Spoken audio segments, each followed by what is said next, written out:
again welcome to a virtual class of social science. In the previous class we have seen that how Hampi like a town, how it emerged and how it turned into a bustling commercial center, and we also seen how it has declined.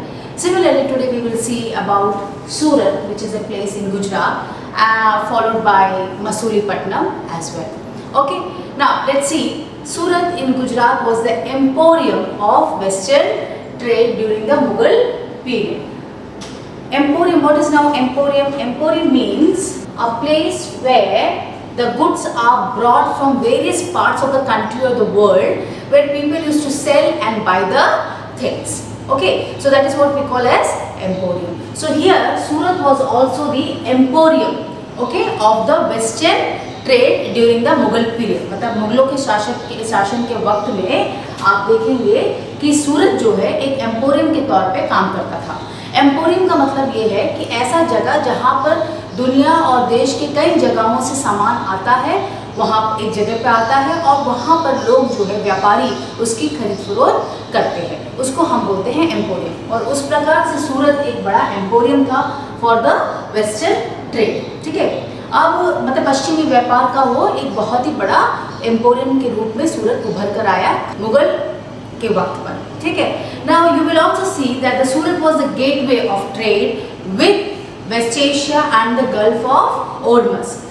अगर आप देखेंगे सूरत की जो जगह है, मतलब सूरत जैसी जो लोकेशन है वो समुद्र तट के करीब पड़ता है। ठीक है, मतलब it is in Gujarat, so it is समुद्र तट के करीब है। तो ऐसे में वहाँ पर आप देखेंगे कि व्यापार जो है इनके पश्चिमी देशों के साथ व्यापार जो है सूरत एक ऐसी जगह है जहाँ से पश्चिमी देश के साथ व्यापार किया जा सकता है और इसी तरह से व्यापार हुआ भी करता था और इस तरह से सूरत जो है एक व्यापारिक केंद्र के रूप में उभर कर आया। Okay, so it was a gateway, that's why I wrote here the gateway to the west. Okay, मतलब वो एक रास्ता है जहाँ से आप पश्चिमी देशों के साथ व्यापार कर सकते हैं। तो ये जो है सूरत एक उसी तरीके से व्यापारिक केंद्र के रूप में उभर कर आया। सूरत और एक चीज़ के लिए भी जाना जाता है। उस ज़माने में Surat was very famous because it was also you can say it was a gate to Mecca. Okay, it was also gate to मक्का।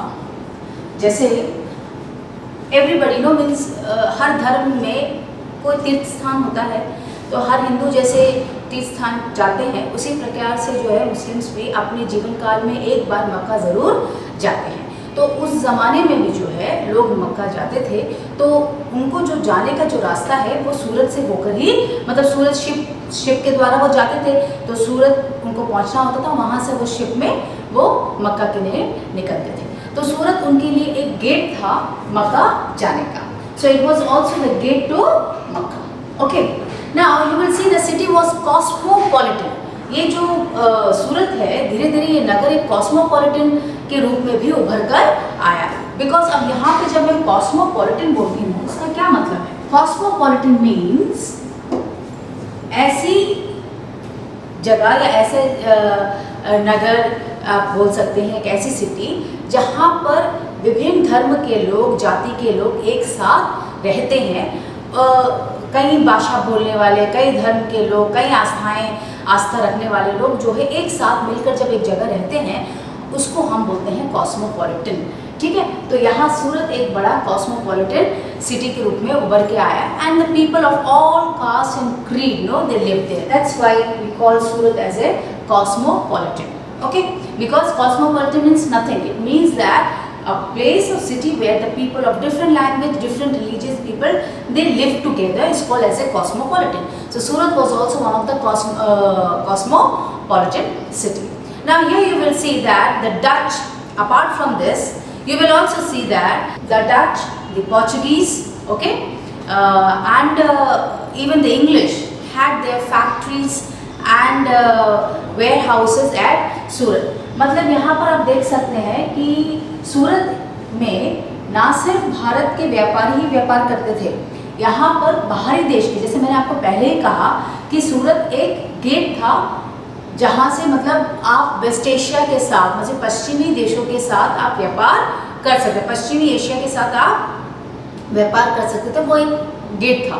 तो ऐसे में यहाँ पर आप देखेंगे कि 17वीं शताब्दी में जो है डच, पोर्चुगीज और English they had there factories, मतलब उनके गोदाम और कारखाने भी सूरत में थे। ओके, तो इस तरह से पता चलता है कि सूरत उस वक्त कितना बड़ा व्यापारिक या प्रसिद्ध व्यापारिक केंद्र रहा होगा कि डच जैसे लोग, डच जो फॉरेनर्स हैं, the Dutch, the Portuguese and the English also had their warehouses and factories in Surat. Okay, तो उस वक्त के जो इतिहासकार है ओविंगटन, वो बोलते हैं कि उस वक्त सूरत इतना प्रसिद्ध और संपन्न नगर हुआ करता था कि आप देखेंगे कि पोर्ट में जो समुद्र तट पर आप देखेंगे कि एक ही वक्त में कई देशों के जो शिप्स जो है, ओके, जो जहाज हैं, वो एक ही वक्त में 100 जहाज वहाँ पर भिड़ते थे। ओके, एक ही वक्त में 100 जहाज वहाँ पर भिड़ते थे। तो आप सोचिए कितना बड़ा व्यापारिक केंद्र रहा होगा सूरत उस जमाने में। ठीक है, तो इससे आपको पता चलता है कि वो कितना वैभव और कितना संपन्न रहा होगा। Now, there were also several retail and wholesale shops selling cotton textile. Like in the previous class, I already told you that India was famous in those days for spices and for the cotton textiles. So even the Surat is also known for cotton textile. So there were many wholesale and retail shops in Surat. As you know, wholesale means anything that has been where you can buy the things in bulk. That is what we call as a wholesale. And when I say retail means where जैसे कि आपको कुछ 2 metre का कपड़ा चाहिए या 1 metre का कपड़ा चाहिए, तो आप साधारण जब शॉप में जाते हो तो आप उस तरह से आप 2-3 मीटर आप खरीद सकते हो, आपको बल्क की ज़रूरत नहीं है। लेकिन ये जो होलसेल से ही रिटेलर शॉप्स वाले जाके कपड़ा खरीद कर लाते हैं और फिर उनसे हम रिटेलर से हम खरीदते हैं। तो ये सारे जो कॉटन टेक्सटाइल्स के रिटेल शॉप्स और होलसेल शॉप्स भी आपके सूरत में उस ज़माने में रहते थे। आप ये भी देख सकते हैं the textiles of Surat were very much famous for their zari works. आप देख सकते हैं कि उस ज़माने में जो सूरत में जो कॉटन टेक्सटाइल्स था उसका बहुत मांग था विदेशों में, क्योंकि सूरत में जो कपड़े, जो कॉटन टेक्सटाइल्स के जो कपड़े बनते थे उसमें जरी का काम होता था, बॉर्डर में जरी से काम किया जाता था और वो इतनी बारीक कारीगरी की जाती थी और वो इतना खूबसूरत होता था कि विदेशों में भी इसकी बहुत मांग हुआ करता था। ठीक है, so what happens here, you will see कि they had a market in West Asia, मतलब वेस्ट एशिया में उसके मार्केट्स थे, मतलब मार्केट का मतलब है कि इतना मांग था वेस्ट एशिया में, पश्चिमी एशिया में भी इसका मांग था, अफ्रीका में भी था और यूरोप में भी इन कपड़ों का मांग था। मतलब कौन सा, जो सूरत में जो कॉटन टेक्सटाइल, जो जरी वाला जो काम है जो करते थे और उसी के लिए बहुत जाना जाता था सूरत, उन कपड़ों के लिए अफ्रीका हो या फिर आपका वेस्ट एशिया हो या फिर यूरोप हो, वहाँ पर उसको ज़्यादा लोगों के बीच, वहाँ के लोगों के बीच इसका ज़्यादा मांग था। आप ये भी देख सकते हैं द स्टेट, चूँकि मैंने कहा कि सूरत एक संपन्न, प्रसिद्ध और व्यापारिक केंद्र था, तो कई व्यापारी जो है बाहर से भी आते थे और देश के भी कई व्यापारी थे। तो ऐसे स्थिति में जब बाहर से जब व्यापारी आते हैं या भारत के विभिन्न भागों से जब व्यापारी आते हैं तो उनको रहने के लिए रेस्ट हाउस की ज़रूरत है, जैसे हमें गेस्ट हाउस बोलते हैं वैसे उस वक्त रेस्ट हाउस की ज़रूरत है। तो वहाँ पर आप सूरत में देखेंगे बहुत सारे रेस्ट हाउसेस बने हुए हैं।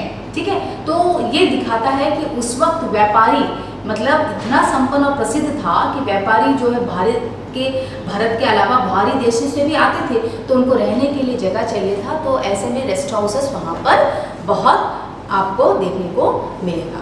इसी तरह से आप देखेंगे काठियावाड़ सेल्स, ठीक है, ये एक व्यापारी है, मतलब काठियावाड़ सेल्स बोलने से और महाजन, और इसको बोल सकते हैं और महाजन्स, ठीक है, काठियावाड़ सेल्स एंड महाजन से भी इन लोग भी व्यापारी हैं। ठीक है, this are all this people are the business group people. Okay, now you will see that in Surat in those days there was huge banking houses at Surat, ये लोग चलाते थे कौन, कातियावाड़ सेठ और महाजन जो है उस जमाने में बैंकिंग करते थे, कहाँ पर, सूरत पे, ठीक है। So they had huge banking houses at Surat. अब ये देखने वाली बात है कि यहाँ, क्योंकि मैंने जैसे आपको पहले कहा सूरत की जो व्यापारिक, वो बहुत बड़ा व्यापारिक केंद्र हुआ करता था, और यहाँ जो है सूरत से जो व्यापार जो है सिर्फ भारत तक ही वो सीमित नहीं था, वो विदेशों में भी उनका सामान जाता था। तो ऐसी स्थिति में जो है व्यापारी भारत से विदेशों में जाते थे, विदेशों के व्यापारी जो है वो भारत सामान खरीदने के लिए आते थे। तो ऐसी स्थिति में क्या होता था कि हुंडीज जो है उस जमाने में, जिस तरह से आज हमारे पास एटीएम है, isn't it? We have ATM, तो मतलब आप यहाँ पर आपके पास एटीएम है, आपने कहीं भारत के किसी भी भाग में आप जाते हैं किसी भी मेडिकल ट्रीटमेंट या किसी भी चीज़ के लिए, तो you don't need to carry the money और cash with you, you just have an ATM, you can make use of your money wherever you are in the country, even outside the country also you can make use of your money. So same way here, in those days these Kathiawad Seths and Mahajans, what they used to do, ये भी व्यापारी थे, व्यापारी group से आते थे, तो इन लोग एक बैंकिंग हाउसेस जो है रन करते थे, कहाँ पर, सूरत में। So what happened, yes, Hundis were honored in the far off markets of Egypt, Belgium and Iraq. मतलब मान लीजिए व्यापारी, भारत का कोई व्यापारी अगर इराक जा रहा है, बेल्जियम जा रहा है या इजिप्ट जा रहा है, तो he don't need to take the cash with him, just he has to take a hundis. ना हुंडी क्या है, हुंडी एक नोट है जहाँ पर उसके जो कैश ने जो डिपॉजिट किया है, सोच लीजिए वो गुजरात का व्यापारी है, उसने यहाँ पर कुछ पैसे डिपॉजिट किए हैं, तो उसको बदले में एक नोट मिलेगा जिसमें उसने कितना पैसा डिपॉजिट किया उसके बारे में विस्तार से लिखा होगा। अब ये आदमी, इस व्यापारी जो है, ये व्यापारी इस नोट को लेकर वो इजिप्ट जाए या फिर वो बेल्जियम जाए, वो जहाँ भी जाएगा तो वो इन चीज़ों को, ये जो नोट है इसको वो ले जाएगा। तो वहाँ अगर उसे पैसे की ज़रूरत है तो महज उसको ये दिखाना पड़ेगा और उसको वहाँ पर कैश मिल जाएगा। हिस्ट्री में हम देख सकते हैं कि उस ज़माने में भी, चलो इतना मॉडर्न टेक्निक नहीं था, लेकिन फिर भी उन्होंने कुछ हद तक आप देख सकते हैं एटीएम जैसा उन्होंने भी उसका प्रबंध किया हुआ था। तो ये देखने में और सुनने में बड़ा आश्चर्य है, लेकिन अच्छा लगता है कि उस वक्त जो व्यापारी वर्ग के लोग थे वो वैसे ही वो अपना व्यापार करते थे, ठीक है। अब आप देखेंगे however Surat begin to decline. अब सूरत, मैंने आपको जो कुछ बताया इससे आपको पता चलता है कि सूरत एक उभरता हुआ, एक प्रसिद्ध और एक संपन्न नगर था, लेकिन वक्त के साथ उसका भी पतन शुरू हो गया। Okay, it started to decline in the 17th century. Now what was the reason behind the decline of the Surat? The reason are that the loss of markets and productivity, okay, because of the decline of the Mughal Empire. क्योंकि उस वक्त जो है सूरत जो है वक्त के साथ उसका पतन होने का मुख्य कारण यही है कि मुगल शासन का भी पतन हो रहा था। ऐसी स्थिति में सूरत जैसा नगर का भी पतन होना शुरू हो गया, क्योंकि उस वक्त जो है द कंट्रोल, सूरत चूँकि समुद्र तट के और लगा हुआ जगह है, तो ऐसे में जहाँ से व्यापार हम वेस्ट एशिया के साथ कर रहे थे, तो वहाँ जैसे ही मुगल शासन का पतन हुआ, the Portuguese they wanted to have a control over the sea routes. Okay, the Portuguese, they wanted to have a control of the sea route, and they were getting the competition from the English, from Bombay, which was for example the Bombay at those days, English people, what they used to do, they had their headquarters in Bombay. Even the English also wanted to have a control over the sea routes of the Surat, where the business was going on. Okay, मतलब business जो वहाँ पे जो चल रहा था वो सिर्फ समुद्र के माध्यम से चल रहा था, तो अगर सी रूट को अगर अपने कब्जे में ले लिया तो उनको बहुत फायदा होगा। तो इसके लिए पोर्चुगीज भी लड़ रहे थे और इंग्लिश भी लड़ रहे थे। इंग्लिश उस वक्त जो है उनका हेडक्वार्टर बॉम्बे में हुआ करता था। Okay, so they wanted to have a control over the sea routes, and here slowly and gradually the Surat started declining. But आज भी सूरत एक संपन्न नगर के रूप में हम आज भी उसे देख सकते हैं. Okay, so I hope that I have taught you about the Surat. You would have understood very well. As I told you, it was a gateway to the west. It was gate to Makkah as well, and we also see that it was very cosmopolitan city in those days. Then we discussed about the Kathiawad Seths and the Mahajans. These were the business people who used to run the banking houses at Surat, and they used to give a hundis. Hundis means what?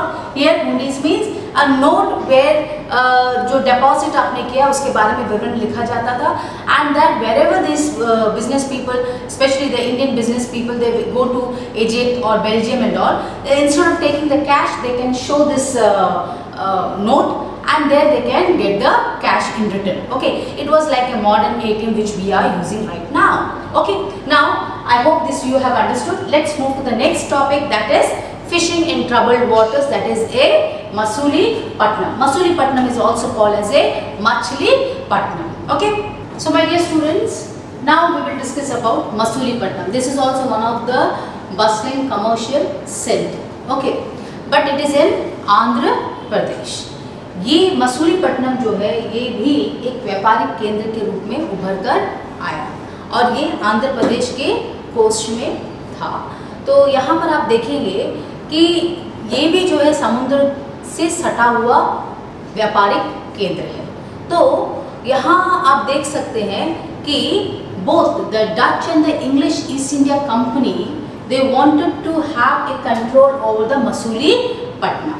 क्योंकि एक प्रसिद्ध व्यापारिक केंद्र था, तो Dutch और English East India company वो दोनों ही चाहती थी कि वो अपना वर्चस्व वहाँ पर कायम करे, ताकि वो अपना व्यापार बड़े आसानी से और बहुत ही easily they can do the business over there. So they wanted to have a monopoly over the Masulipattnam. Okay, now what happened? So even the Dutch and the English East India Company wanted to have a control over the Masulipattnam. Okay, so here you will see that the fort at Masulipattnam was actually built by the Dutch. तो वहाँ पे जो किला वगैरह जो बना हुआ है मसूलीपट्टनम में, वो डच लोगों ने बनवाया था.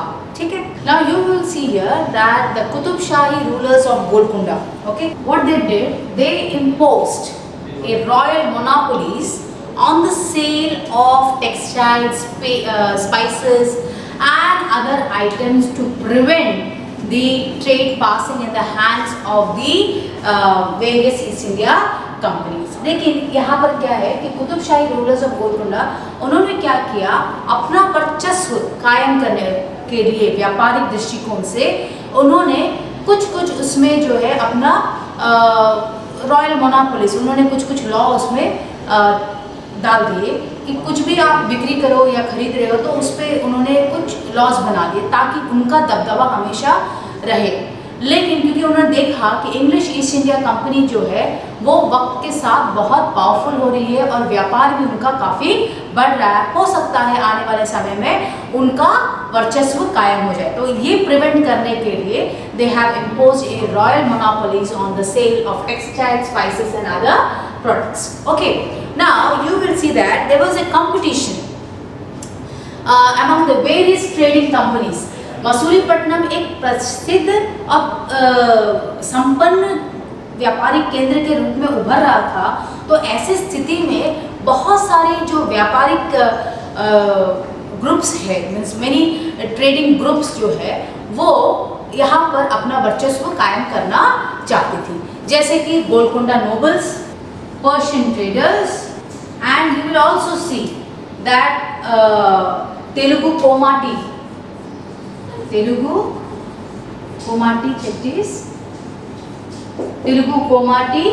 chettis, okay, so and the European traders and other European traders. These all people wanted to have European traders, they all wanted to have a control over the Masulipattnam. Okay, now because of this, what happened? There was a competition among these all people, Golconda nobles, Persian traders, Telugu Komati chettis and European traders. They all wanted to have their monopoly over the Masulipattnam because it was emerging and bustling commercial center. in those days. Okay, now because of these, what happened, slowly and gradually many business people they come and settled in Masulipatnam. मतलब वक्त के साथ वो इतना आपस में इन लोगों के बीच में अपना वर्चस्व कायम करने की दौड़ थी इन लोगों के बीच में. कहाँ पर? मसूलीपट्टनम पे. तो ये अंततः क्या हुआ, वहाँ में बहुत सारे जो व्यापारी लोग हैं वो वक्त के साथ उधर आकर वो वहाँ पे बसने लगे, क्योंकि वो एक व्यापारिक केंद्र के रूप में उभर रहा था. तो बहुत सारे व्यापारी वहाँ पर आके बसने लगे. इससे क्या हुआ, वहाँ पर the town become more populace and वक्त के साथ वो टाउन जो है संपन्न भी होने लगा. Okay, it become populace and prosperous way in prosperous.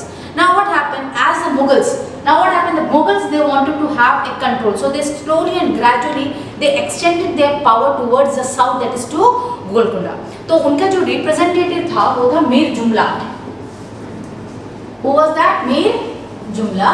ये वैसे तो मुगल शासन के गवर्नर थे. He was a governor. Mir जुमला was a governor, but वो एक व्यापारी भी थे. ठीक है, ये तो मुगल शासक के वो गवर्नर मीर जुमला एक गवर्नर तो थे ही, लेकिन साथ ही साथ वो एक व्यापारी भी थे. तो व्यापारी होने के नाते उन्हें पता था कि मसूलीपट्टनम कितना इम्पोर्टेंट है व्यापार की दृष्टिकोण से. ठीक है, कितना इम्पोर्टेंट है. तो ऐसे में उन्होंने क्या किया, उन्होंने देखा कि बहुत सारी जो व्यापारी ग्रुप है, ट्रेडिंग ग्रुप्स है, वो अपना वर्चस्व या अपना दबदबा वहाँ कायम करना चाहती हैं. तो इसमें खास तौर से जो डच और आप देखेंगे इंग्लिश है, ये वहाँ पर अपना वर्चस्व कायम करना चाहती थी. तो मीर जुमला ने क्या किया, इन दोनों को मतलब इंग्लिश और डच को, ये दोनों यूरोपियन ट्रेडिंग कंपनीज थी, Dutch and English East India Company which you can say English, इन दोनों को आपस में ही लड़ाया. ठीक है, they both were fighting among themself. वो आपस में उनको लड़ाया ताकि ये अपना व्यापार चलाते रहे, क्योंकि वो तो basically he was a businessman, he was a merchant. So वो चाहते थे कि उनका व्यापार चलता रहे, ये आपस में लड़ने में ही व्यस्त रहे. ठीक है, और अंततः 1686 में, इन 1686 to 87 में ये जो मसूलीपट्टनम है, it automatically what happened, Aurangzeb he annexed Golconda. मतलब वहां पर उन्होंने अपना कब्जा कायम कर लिया. औरंगजेब ने, मुगल शासक थे ये, और उन्होंने वहां पर अपना कब्जा कर लिया. कहां पर? गोलकोंडा. तो अल्टीमेटली मसूलीपट्टनम अब मुगल शासन के अंदर आ गया. ऐसी स्थिति में अब जितनी भी यूरोपियन कंपनी थी, चाहे डच या इंग्लिश या पोर्चुगीज जो भी थे, अब इनको और कोई विकल्प ढूंढना था. मतलब जो व्यापार वो यहाँ मसूलीपट्टनम में कर रहे थे, अब चूंकि वो जो है गोलकोंडा जो है अब मुगल शासन के अंदर चला गया, मतलब उनके कब्जे में आ गया. तो ऐसी स्थिति में अब वो वहाँ पर व्यापार नहीं कर सकते. तो उन्होंने क्या किया, उनको कोई विकल्प ढूंढना था. So slowly what they have done, English East India company को इसी दौरान एहसास हुआ कि अपनी व्यापारिक मतलब अपना कमर्शियल पर्पस को अगर फुलफिल करना है तो सिर्फ व्यापार ही काफ़ी नहीं है. व्यापार के साथ साथ, क्योंकि वो तो यहाँ पे व्यापारी के तौर पर ही भारत में आए थे, लेकिन अब वो समझ गए कि व्यापार से ही जो है इनका कमर्शियल पर्पस पूरा नहीं हो सकता है.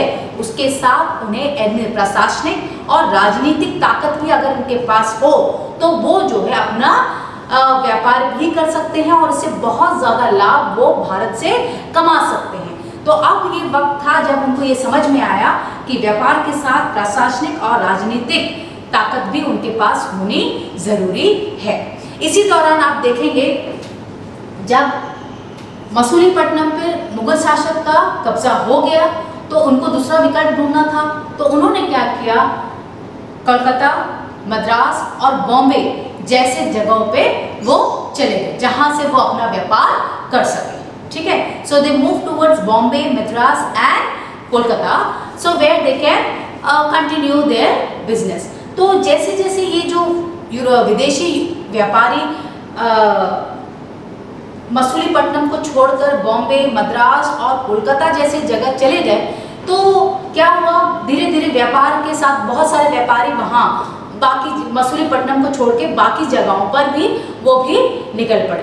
तो ऐसे में जो है मसूलीपट्टनम जो है वक्त के साथ धीरे धीरे उसका पतन होना शुरू हो गया. It started to decline in the course of 18 century, because the many European trading companies, they shifted towards Bombay, Kolkata and Madras. Okay, so what happened, this bustling commercial center, the Masulipatam, which was once very popular, what we can say, trading center, but now it started declining. Okay, now I hope I have whatever I have taught you in this topic you have understood very well.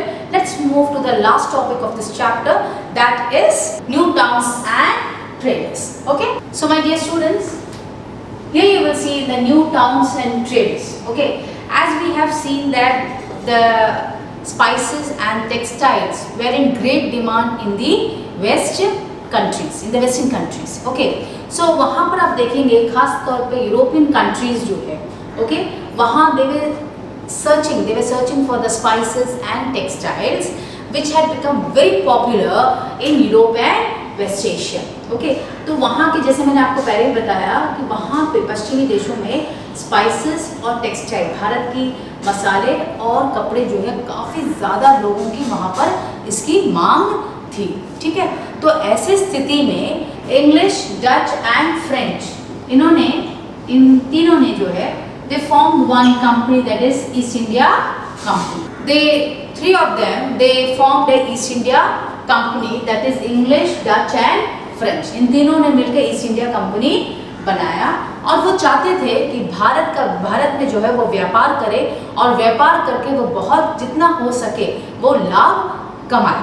They wanted to earn more money from India. Okay, so what they used to do, they used to take the spices and textiles from India and they sell in their western markets. Okay, in the western European markets. Now, what happened in those days in India? There were two very famous traders. That is a Mullah Abdul Ghaffur and Virji Vora.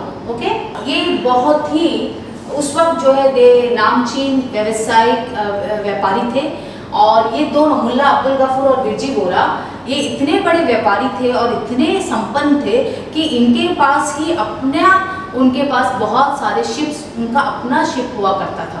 ठीक है, तो ऐसे में वो चाहते थे कि व्यापार में इनका दबदबा रहे, लेकिन they owned a large number of ships and they started competing with the with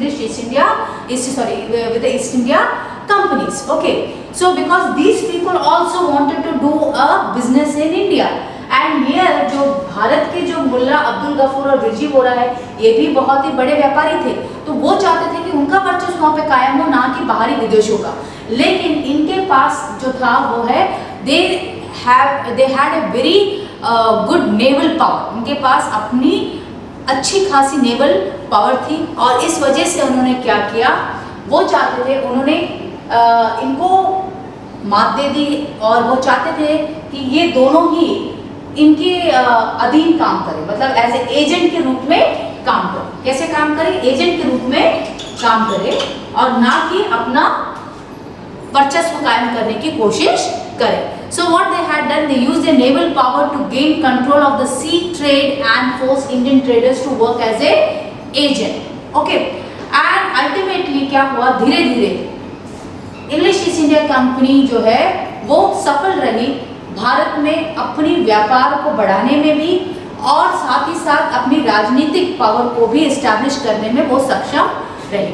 जैसे कि आप जानते हैं कि मुगल के बाद जो है ब्रिटिशर्स ही भारत को अपने अधीन कर लिया था और हम उनके अधीन कितने वर्षों तक हम उनके अधीन रहे. ठीक है, तो अब इंग्लिश ईस्ट इंडिया कंपनी जहां व्यापार भी उनके हाथ में था और अब जो है राजनीति भी उनके हाथ में थी.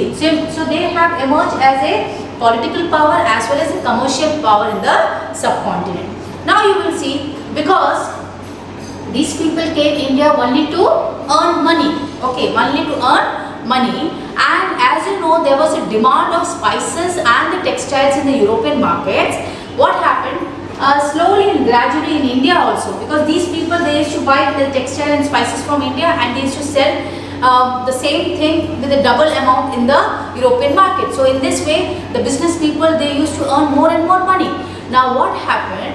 Because of too much of demand, अब इन लोगों का डिमांड बढ़ने लगा कि हमें स्पाइसेस चाहिए, टेक्सटाइल्स चाहिए, तो इससे जो छोटे छोटे व्यापारी जो ये सब काम करते थे, धीरे धीरे आप देखेंगे it led to the expansion of craft of spinning, weaving and bleaching, dyeing etcetera. मतलब जो कपड़े जो है हमारे भारत के कॉटन टेक्सटाइल्स तो बहुत फेमस थे वहाँ पर, तो धीरे धीरे इससे संबंध, इसके कपड़े बनाने के प्रक्रिया में जो भी लोग संबंध थे, जैसे कि संबंधित थे, जैसे कि वीविंग करने वाले, स्पिनिंग करने वाले, जो डाई करने, रंग कपड़ों में उपयोग करने वाले, तो ये सारे जो लोग हैं धीरे धीरे यहाँ पर बिजनेस इनका बढ़ता गया। Indian textiles design became increasingly refined, और वक्त के साथ जितना ज़्यादा मांग बढ़ता गया तो उतना ही ज़्यादा कारीगर उतना अपना कला और अपना जो उनका गुण है वो उसमें वो दिखाने लगे। ठीक है, तो however this period also saw the decline of the independence of the craft person. लेकिन आप ये देख सकते हैं कि जो व्यापारी या जो क्राफ्ट पर्सन है अपने हिसाब से जो उनका मन करता था वैसे वो वीव करते थे, वैसे वो डेकोरेशंस या जरी वगैरह अपने हिसाब से डिज़ाइंस बनाते थे। लेकिन अब वक्त के साथ जो इनकी जो इंडिपेंडेंस है, जो इनकी जो स्वतंत्रता है, जो वो करना चाहते थे, अब वो नहीं कर सकते थे, because they now begin to work as a system on advance. मतलब उनको पहले ही ऑर्डर आता था, और वो ऑर्डर जो है ये यूरोपियन कंपनीज लेके आते थे कि भाई आपको ये बनाना है, तो ये बनाना है, उसके लिए वो एडवांस में पैसा भी दे देते थे, तो ये बनाना है और यही डिज़ाइन होना है, तो वो वही बनाते थे क्योंकि उसी से उनको पैसा मिलता था। So they were not now free to make design और whatever they want to do on it, they can not show their skill on the clothes and all. Now what the demand used to come, accordingly they have to perform. Okay, accordingly they used to fulfill those demands. So now what happened here, because weavers no longer had the liberty of selling their own clothes or weaving their own patterns, they had to reproduce the designs supplied to them by the company agents. तो यही मैंने आपको बताया, जो company चाहती थी कि जो डिमांड लेकर आती थी कि ये बनाइए, तो इनको वही बनाना होता था वीवर्स को, and they can not make any design of their choice. Okay, क्योंकि इससे पहले वो पैसा ले लेते थे, उनको एडवांस भी मिल जाता था, तो अंततः वीवर्स को वही बनाना होता जो उनके पास ऑर्डर आया हुआ है। तो ये तो वक्त के साथ धीरे धीरे क्या हुआ, उन्हें नए काम तो मिले, लेकिन इनकी स्वतंत्रता कहीं ना कहीं वक्त के साथ खो गए। अब आगे आप देखेंगे, अगले साल जब आप 8 में आओगे, आप देखोगे कि इन्हीं वीवर्स के साथ ब्रिटिशर्स, जो कंपनीज है जो इनको ऑर्डर्स देती थी, वक्त के साथ उनके साथ कैसे वो कैसे उनके साथ जुल्म करते थे, और वो उनको कैसे प्रताड़ना उनके साथ होती थी। ये सब आप 8th क्लास में जब आओगे तब आप उसके बारे में विस्तार से पढ़ोगे। अब हम देखेंगे the 18th century saw the rise of Bombay, Calcutta and Madras. जैसे मैंने कहा, हमने हम्पी, सूरत और मसूलीपट्टनम जैसे सेंटर्स के बारे में, एक बिजनेस सेंटर्स के बारे में, ट्रेडिंग सेंटर्स के बारे में हमने पढ़ा। 18वीं शताब्दी में बॉम्बे, मद्रास और कोलकाता का उदय हुआ, और आज के दौर पे ये तीनों ही ऐसे महानगर के रूप में हम इनको जानते हैं। लेकिन उस वक्त जो शिल्पकार थे, जो क्राफ्ट पर्सन्स थे, एंड ऑल्सो द कॉमर्स, मतलब आप देख सकते हो जो व्यापारी थे, ये जो भारत के जितने भी शिल्पकार और व्यापारी थे, इनके लिए ब्रिटिशर्स ने एक अलग से एक टाउन का गठन किया। मतलब it was known as a black town. Okay, उसको हम क्या बोलते थे, black towns, because in those days ना the Britishers they consider themselves as a superior and they consider the Indians as inferior. So because of that what happened, they used to keep these weavers and व्यवसाय जो भी करते थे, इनके लिए एक अलग से जो है एक टाउन था भारतीयों के लिए, that is called as a black town. उसको क्या बोलते थे, ब्लैक टाउन। मतलब जो काले रंग के जो लोग हैं वो ऐसे टाउन में रहेंगे, एक ऐसे जगह पे रहेंगे जहाँ वो इसी में यहीं पर उनको रहना है और यहीं पर उनको अपना व्यवसाय वगैरह जो है वो आगे बढ़ाना है। तो इस तरह से black towns was only meant for the Indian craft person and the traders, whereas these Britishers they, और जो यूरोपियन कंपनीज के जितने भी ट्रेडर्स वगैरह जो थे, ये लोग जो है वाइट टाउन्स में रहते थे। मतलब ये लोग, इनका अपना एक अलग पॉश एरिया होता था जहाँ ये लोग रहते थे। उस तरह से अगर आप देखेंगे, सेंट जॉर्ज इन मद्रास, ये एक ऐसी रेजिडेंसी है, Saint George and Fort William, ये in Madras, okay, and Fort William, okay, the one more is the Fort William you can see in Calcutta. ये बड़े ही पॉश जगह है जहाँ पर सिर्फ और सिर्फ ब्रिटिशर्स ही रहते थे। तो इस तरह से आप देख सकते हैं कि वो कैसे भारतीयों के साथ व्यवहार करते थे और वो उनको क्या समझते थे। वो व्यापार तो हमारे देश के साथ करते थे, व्यापार उनका व्यापार जो फलता फूलता था वो सब भारत से ले गए चीज़ों से ही उनका व्यापार फलता फूलता था। लेकिन वो भारतीयों के लिए भारतीयों के साथ कैसा व्यवहार करते थे, उन्हें एकदम तुच्छ और नीच समझते थे और इसीलिए उनको ब्लैक टाउन्स में ही उनको एक जगह दिया जहां वो रहना है, मतलब ब्लैक टाउन, और इससे बाहर वो निकल नहीं सकते थे। तो वो सब जो भारतीय हैं वो ब्लैक टाउन में रहते थे और ये जो ब्रिटिशर्स है ये एक पॉश एरिया में रहते थे, ऐसे जगह पर जो वो अपने आप को, मतलब वो जगह सिर्फ उन लोगों के लिए, सिर्फ ब्रिटिशर्स के लिए, उन्हीं के लोग जो है वो वहाँ पर आ जा सकते हैं। तो उसमें से जो है सेंट जॉर्ज इन मद्रास और फोर्ट विलियम इन कलकत्ता, ये ऐसे जगह हैं जहाँ सिर्फ ब्रिटिशर्स रहा करते थे। तो मेरे बच्चों, मुझे उम्मीद है जो कुछ मैंने आज आपको पढ़ाया आपने अच्छी तरीके से आपको समझ में आया। आप जब अगले साल जब 8वीं क्लास में जाएंगे तब आप बहुत कुछ और आपको देखने को और सीखने को मिलेगा कि ब्रिटिशर्स ने वीवर्स के साथ क्या रुख अपनाया, पेजेंट्स के साथ कैसे क्या किया, मतलब अपने व्यापार को बढ़ाने के लिए और अपने राजनीतिक वर्चस्व को भारत में कायम करने के लिए किस तरह से उन्होंने भारतीयों के साथ उन्होंने कैसे व्यवहार किया, वीवर्स के साथ हो या किसानों के साथ हो, कैसे उनके साथ जुल्म करते थे। ये सब चीज़ जो है आप अगले साल जब 8वीं क्लास में जाएंगे तो आप उनके बारे में विस्तार से पढ़ेंगे। तो मैं उम्मीद करती हूँ जो कुछ मैंने आज आपको पढ़ाया आप बखूबी समझे होंगे। This is Deepa Sadha signing off, goodbye and Jai Hind.